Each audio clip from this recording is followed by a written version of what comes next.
Welcome back with Worldwide News. I hope you're having a fantastic day. So today we're going to be talking about there's some things that have happened in the past few weeks that I kind of forgot to cover, as well as some battle rating changes that are pretty important. But first of all, I really want to discuss what exactly do we think is going to be coming in the next year of 2021. So be sure to hit the subscribe button, and let's start out first talking about, everyone wants me to say, I can tell it, MiG-23 and F-14. However, as of recent, I haven't really gotten any proof or examples that those are coming besides the speculation that was happening last year, and another MiG-23 model being past developers, which doesn't actually mean anything. People really like the past developer stuff. I get it, I understand, but literally it doesn't actually mean anything. To quote the store team dude, no, it doesn't show anything. Suggestions being passed only means the moderator found it properly documented. Absolutely nothing else. So there's not a whole lot to go off of. And normally the Japanese War Thunder page announces something Japan related that's planned to become. Last year they did the F4EJ. For some reason they were talking about the Kai variant, but we didn't get that, so maybe we could see the Kai variant. But this year around they just were like, hey, Happy New Year's. And it sounded like they're talking about how because of certain instances that happened in 2020, things were kind of pushed back a bit. And I have a feeling that also carries over for regular War Thunder. As at the end of 2019, they stated the goals they wanted to reach for 2020. One of them was a Chinese helicopter tree, and we never got that. There's a few other aspects that kind of hint towards things being delayed a bit, but we actually do have a few things we could go off, not speculation, from the words of the developers themselves.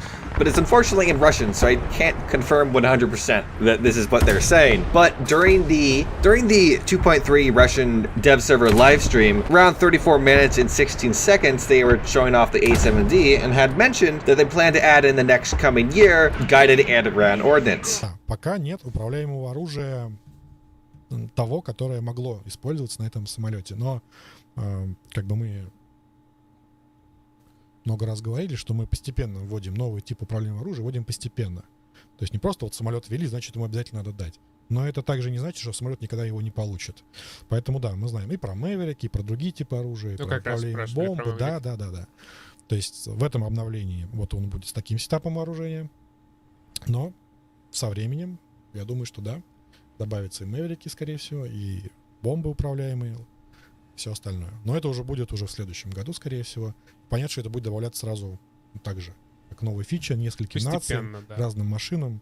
Ну, то же самое, как произошло с радарными ракетами. На Фантоме их сначала не было Sparrow, теперь они есть. И есть не только на Фантоме, но и на других самолетах.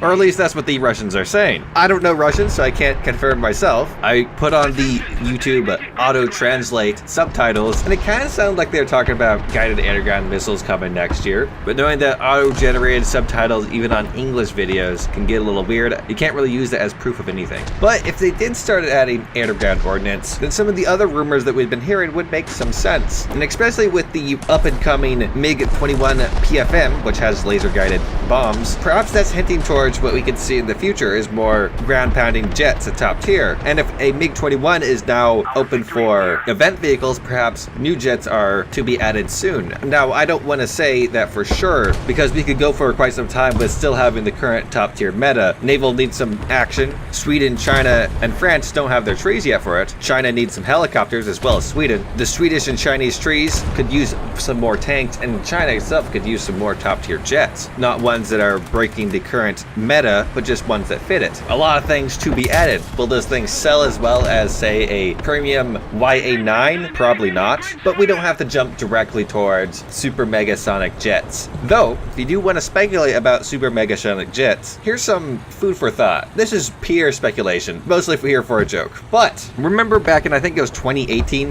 a modeler who worked for Gaijin quite often to make various vehicles had accidentally leaked a whole bunch of stuff onto his DeviantArt page. Well, leaks weren't the only thing on his DeviantArt page. He had, of course, many models that did end up in-game to advertise himself. A few older ones that didn't end up in-game, like this PEB 8 with different engines, and also many photos of what seemed to be some sort of Russian military parade, which at first glance I thought, it makes a lot of sense. Somebody who models military vehicles is going to be very interested in military vehicles, so they're going to post about the time they got to saw all these cool Russian ones. But then over the past year, I kept on thinking back to this, because of various reasons. I started recognizing some of the vehicles, like, oh, a Ka-52, oh, an Mi-28, oh, a T-72B3. And as of recent, I was thinking, what are some other reasons why why a modeler would be taking images of the real life thing. Perhaps it's so he can model it accurately. So if you really want to get speculative, some of the other images that we haven't seen in game yet consist of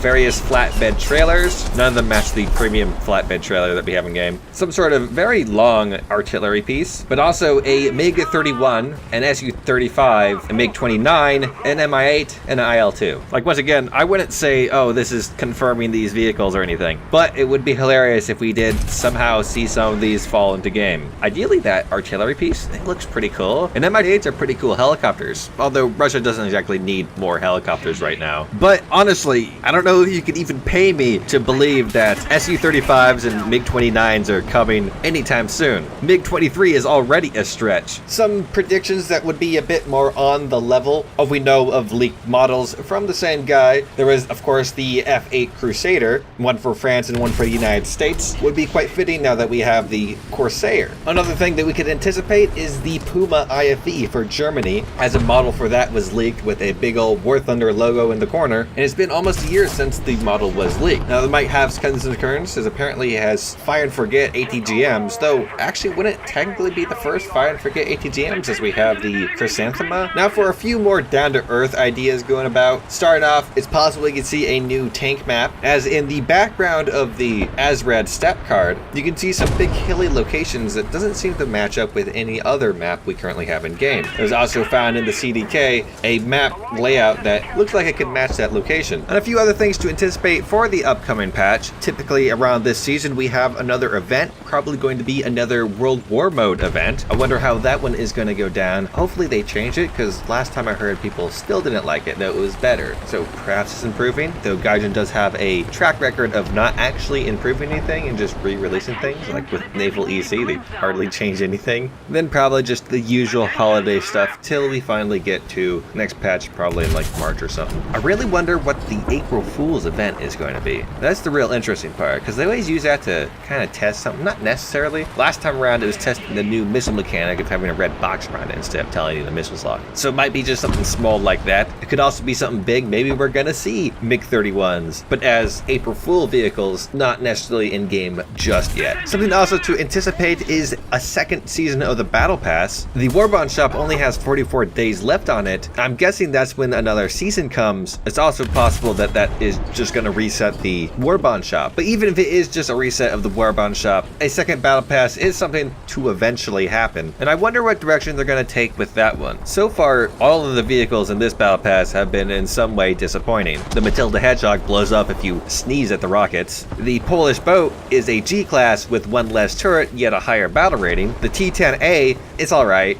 It dies really easy. The stabilizer sucks, but it's there. There's no real reason why to drive it over the IS-4M. And the Super Corsair is a pretty good Corsair at 6.7. Nothing else much special about it. So could we expect this kind of disappointing trend to continue further into other Battle Passes? Are Battle Pass vehicles going to be disappointing, but kind of interesting premiums? I'd hope that the next ones would be a bit more interesting, because if you once again give everyone disappointing things, are they really going to buy it? Though the price can be kind of cheap for vehicles for like, what, 50 bucks? Even cheaper if you actually grind them out. Now let's end this video on some of the things that have come through the changelog. There's been a number of changes. In fact, I kind of forgot to source some of them that they're kind of important. For example, fuel tanks now explode, meaning that you shoot them once and they disappear from your tank. So the second shot should, if there's ammo behind it or in the fuel tank, like in some Russian tanks, blow up that ammunition, there's no more fuel tank to absorb the shot. Now at least that's what should happen, but this is Gaijin we're talking about, so who really knows what's going to happen? Sometimes crashing your jet crashes the game. But because I am very interested in the vehicle, the M1128 Striker has had a reduction to its reload times, now having a fire rate of 8 shots per minute, which I believe makes it a 7.5 second reload, and it's supposed to be a 6 second reload. But I think, you know, I'm gonna take this one. Like, this is good enough.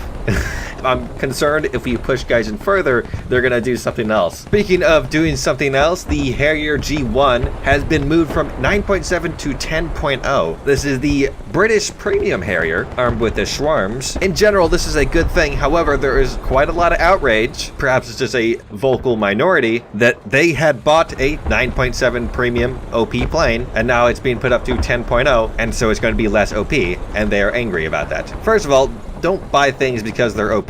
That's just terrible mindset. But also, this has been Gaijin's MO for quite some time now. Add a vehicle, it overperforms, wait a few months till it either has gotten them enough money and is now causing issues with player base far too great for the amount of money they're gaining, or is going to cut into sales of an upcoming vehicle, so they nerf it in some way. In this sense, they put it at the 10-0. And I wonder, perhaps, maybe it's even possible they did this because in some way it would interfere with the upcoming event jet that's going to go live soon and also be available to purchase on the marketplace, which is another way for Gaijin to generate income. Having this OP Harrier at a lower battle range flying around destroying everything may make the new MiG-21 look less competitive and therefore less ideal, and less people would purchase it. Although that's not the only vehicle getting its battle range changed, the Q5A also went up from 10.0 to 10.3 in arcade and realistic, not simulator. The Buccaneer S2 went from 9.3 to 9.7, and the A7D also went from 9.3 to 9.7. And that's just about everything I'd like to talk about, so thank you very much for stopping by. I hope you enjoyed this video very much. Ideally, I can get it out in a few hours, and I'll be live streaming while you watch this, so you can tune in to that and tell me about your thoughts and feelings. Otherwise, you can of course hit me up in the comments or on my Discord. Now, before I end the video, first I'd like to thank my patrons, YouTube members, as well as Twitch subs. By the way, speaking of streaming and being on Twitch, when I do my Saturday streams, I also stream them on twitch.tv/2in900, which you should know actually has a better image. The visual quality is higher on Twitch, so I would highly suggest that you guys go over there when I do my Saturday streams. But anyways, as usual, if you've enjoyed this video, be sure to hit the like button. If you didn't like the video, do not hit the like button. If you want to see more, hit that subscribe button. I make War Thunder Weekly News videos every Friday. I like to stream on Saturdays, and I like to make videos throughout the week whenever, so be sure to hit that bell icon and be notified anytime I upload anything. Thank you very much for watching, and I hope you have a fantastic day. In the terms of bonus news, Getchy. But actually, that reminds me, guys, we need to start doing squadron battles again. The reason why we don't have the cool thingies on the tag anymore is because of the season reset. So we need to actually get above top 200, which we technically are, but I think we need to actually play a match. Oh yeah, that reminds me of squadron battles. I know nobody cares, and the people who do care already know because it's like 6 people, but Arcade's squadron battles is over. Like, it's gone. We got rid of it. Which reminds me of another thing. According to some people in the comments, arcade matches have become extremely short, and it's concerning. It's possible they have made them shorter, so the queue times are shorter because less people are playing arcade. That's just speculation, but I hope arcade isn't in danger because typically you would assume that was the one that was more well played.